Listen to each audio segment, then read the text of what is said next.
All right, let's do another one of these Secret Hitler recording videos. This video was sent in by Seat 5. And I think the way they... Here, let me just pull up what they said on the Discord. They said what made this game notable was snatching the jaws of victory out of defeat. That's what I think I'll say. Or I guess from the liberals' point of view, it's probably snatching defeat from the jaws of victory, because that's definitely... I went through the game, and that's definitely what happens. Alright, so it's 1, 3, 5 lines. 1, 5 gets a blue, and they play it, no problems there. 2, 6 is forced, that's great. So of course I don't know why 2... this is a serious game, I think. I don't know why there are some weird votes, but 2, 3 yawing opposite other people is kind of weird, but... Anyway, 5-1. So I think 5 does the right thing here. It gives the blue.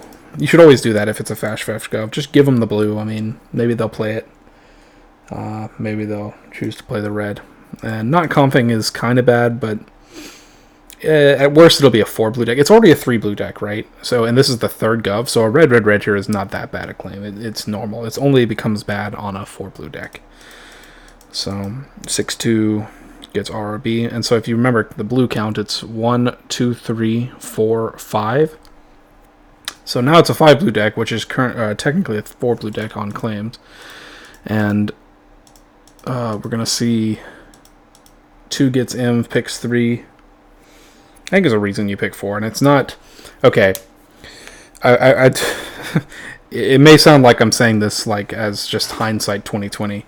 Like 3 was Hitler, so of course you don't pick 3. But there's another reason why you don't pick 3, and that's because if you are going to be arbitrary about whether or not you pick 3 or 4, then it allows fascists to take advantage of that arbitrariness and then decide to pick based on how they want. Because fascists, remember, they have all the information they need to win the game.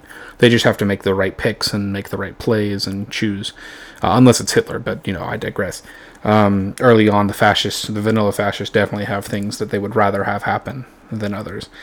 And so you want to limit that power as much as possible by picking 4. That's really all it is. And then, of course, there's blocks and shit, like 1 or 5 just plus 3 reds, 1. So, of course, you 9-1 now, and it's like 2-3 is going to comp on Inv, which is totally the correct play if you're in C3, by the way. Now, who do you yaw in 1, 2, 3? You have to 9 all 3 of them in top deck, so that kind of sucks. So that doesn't really hurt as bad until the late game, but yeah, just pick 4. I mean, you'd have got the 4th blue down, no issues at all. M's 4 liberal, I think that's fine. There's not really great M's. Maybe you M 4 fascist, maybe you want to double dip, but it's debatable. If you get conflicted on M, whether or not you want to find a fascist and double dip, or if you want to... You kind of have to get a read of the table. Like, if it's a table that's willing to go anti-double dip, let 3-5 play, for instance. Let's say 2 M's 5 or 1 fascist. If then the next gov would be 3-1, then absolutely you want to find a fascist. But because as a liberal that 2 fascists are going to be term locked for Hitler's Zone, or they're going to play the 4th blue. One or the other is going to happen. So you're going to get a free blue in the new deck. And remember, like, this is like the optimal time for you to get a free blue, because the new deck is going to have 3 blues in it. So if they have 1 blue between them and they decide to play it, then there's 2 blues left in 9. That's absolutely winnable for liberals. It's about as good as it gets, really. The only bad thing that can happen after that 4th blue, is a red, in which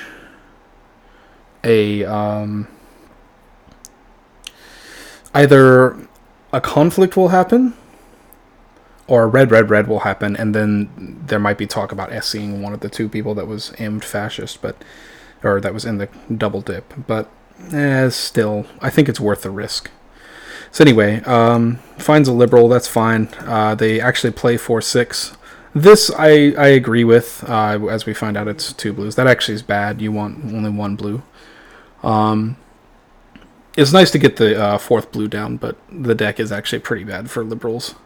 Because now it's 1 blue and 9 versus 2, and the odds, your draw odds, change drastically. Based on whether or not there's only one card left. So this is bad. It does get the fourth blue down, though, and it does give you a pretty good SC in 4. So they go 6-5. 6-5 is Yod. I'm not sure why 3 is 9ing.